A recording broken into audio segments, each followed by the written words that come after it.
Hello children, how are you? Are you ready for the second part of the lesson, The Secret of Seaview Cottage? Let's revise the story first. To revise the story, here are some questions. Do you remember what the story is about? Question number 2. Why did the scoutmaster bring the scout troop to the tiny cottage? And number 3. Who discovered the entrance to the tunnel?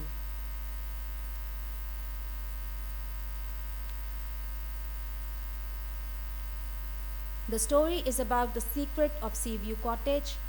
The scoutmaster, Mr. Millman, has brought his troop to a tiny cottage for a holiday. Young Jimmy was very excited and he wished for an adventure. And finally he got one when he and Bob went exploring the cottage. Bob sees ghosts and tells everyone about it. They all soon realize that Jimmy is missing and start looking for him. But instead of finding Jimmy, Jack Barton discovers a secret entrance. Everyone goes through it and into the tunnel they come, where the scoutmaster discovers something. What that something is, we'll find out in the pages we'll read in this part.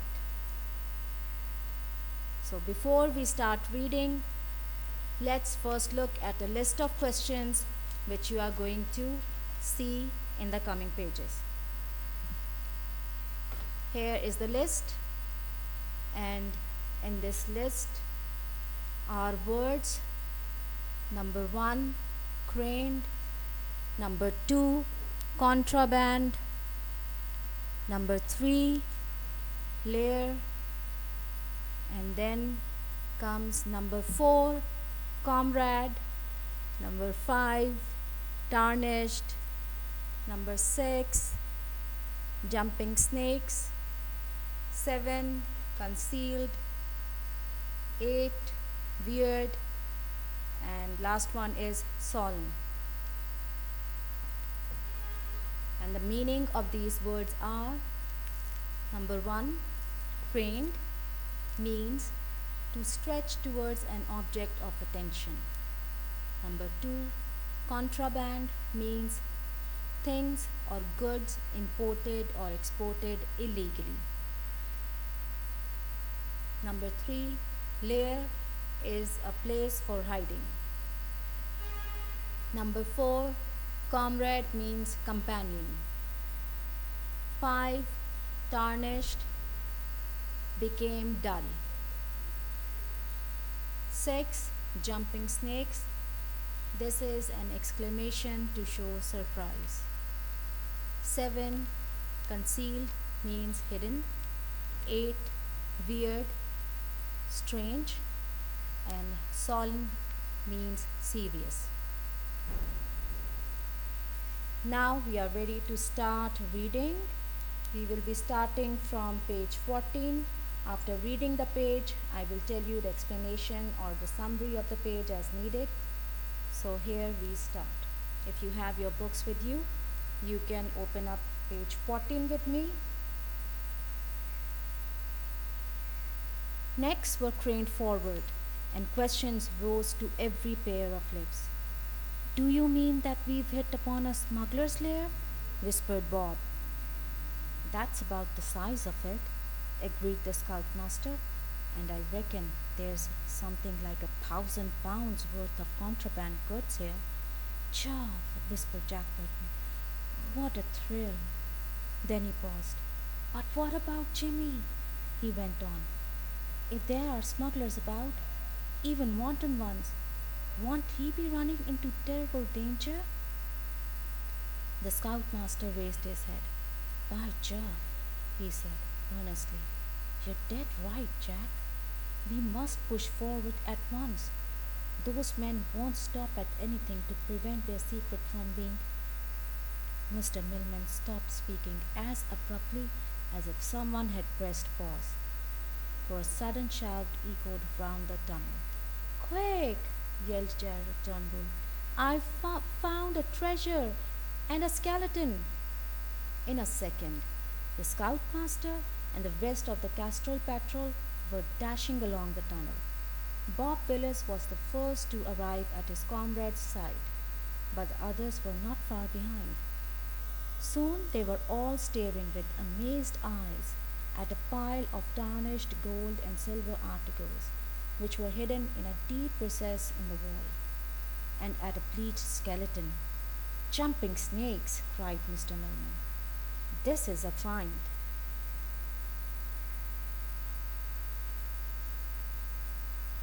Now, here's an explanation for the story on this page. All the boys stretched their necks to look at what Mr. Millman was showing. Bob asked if they had found the hiding place of smugglers, and Mr. Millman guessed that the things laying here were illegally brought here and they must be worth thousands of pounds. Then Jack exclaimed with excitement and then quickly remembered Jimmy. He worried that if there were smugglers around, then Jimmy would be in great danger. Mr. Millman decided to look for Jimmy again. Right then, Gerald Turnbull called everyone. He had found a treasure with a human skeleton. Are you excited to read further on? Let's come to page 15. This is why the tunnel was constructed. The smuggling part of the business must have come much later. He paused. But how did the smugglers manage to miss it? I should have thought it would be impossible not to see this lot. Oh, but sir, put in Gerald, it was all hidden by a covering of plaster, which was completely concealed by layers of dirt. It was by sheer accident that I fell heavily against the plaster. The scoutmaster nodded understandingly, and after examining the treasure and avoiding contact with the bones, he straightened up.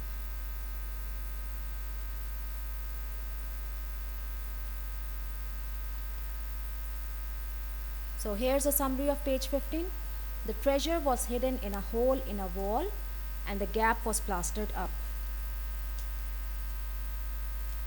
Gerald Turnbull fell against the wall and the plaster came off, revealing the treasure inside. Okay, now let's come to page number 16.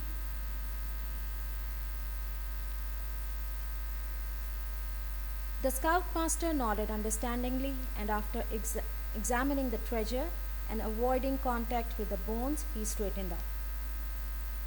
We can't bother with this now, he cried. We've got Jimmy right to think about. Forward the Castrol patrol, but make less noise. I think I can see the opening just ahead. And he leveled his torch towards the tunnel some yards away. Shall we turn off our torches? Asked Bob. A good idea, came the reply. And so, in the darkness of that underground tunnel, the members of the patrol of Sea Scouts crept along towards the entrance. It was a weird and solemn experience, and none of the boys were sorry when they finally emerged into the open air at a quiet spot amongst the sand dunes some 200 yards from the water's edge. Now what? Whispered David Jones. Shh! Hissed the scoutmaster warningly. I thought I heard something. And the party stood stock still and listened intently. There's someone close by, whispered Bob Willis in his leader's ear. To the right, I think. The other nodded, and then, bidding the remainder of the patrol stay where they were, he and Bob wriggled their way forward between the low shrub-like bushes. Bob was leading, and so it was that he was the first to discover his chum. Jimmy! He cried as he stumbled over the form of the scout who had started the adventure. Are you all right? Speak, Jimmy. For goodness sake, say something. So this was the end of page 16. And the summary is that Mr. Millman said that they should look for Jimmy. They could see an opening ahead and so they turned off their torches. When they came out of the tunnel, Mr. Millman heard something. So Mr. Millman and Bob went forward towards the sound, and the rest of the party stayed back. Bob found Jimmy. Let's recap the whole story that we have read from page 14 to 16. Okay, to recap, here are a few questions. What did Mr. Millman find in the tunnel? Number 2, who found the treasure? Number 3, where was the treasure hidden? Number 4, where did the boys find Jimmy? And the answers are: question 1, what did Mr. Millman find in the tunnel? Mr. Millman found contraband goods worth thousands of pounds. Question number 2, who found the treasure? Gerald Turnbull found the treasure. Question number 3, where was the treasure hidden? The treasure was hidden in a wall behind plaster. Question number 4, where did the boys find Jimmy? The boys found Jimmy outside the other side of the tunnel. So, to find out what happens next, we will read the other pages, we will read next pages in the third part of the lesson.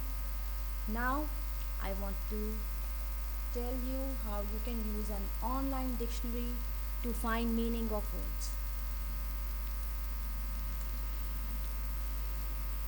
To use an online dictionary, first you should know the web page, the web address. If you don't know it, you can search for it using a search engine like Google here.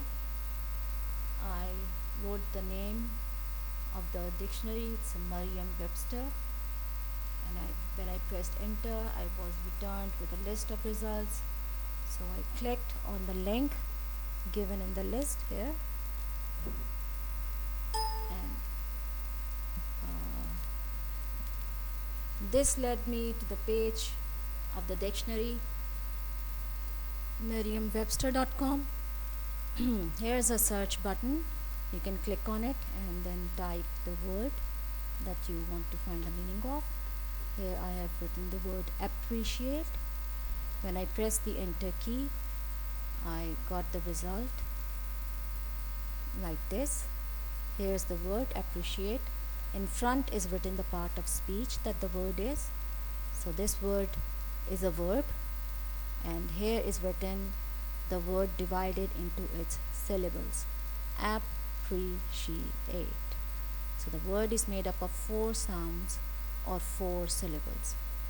To listen to the pronunciation, here's the button. If you click on it, you will get a short audio clip, and you can listen how the word is said. Here are written the past participle and present participle forms of the word appreciate, appreciated, appreciating, and then we are given the meaning. Here are 3 meaning, A, B, and C.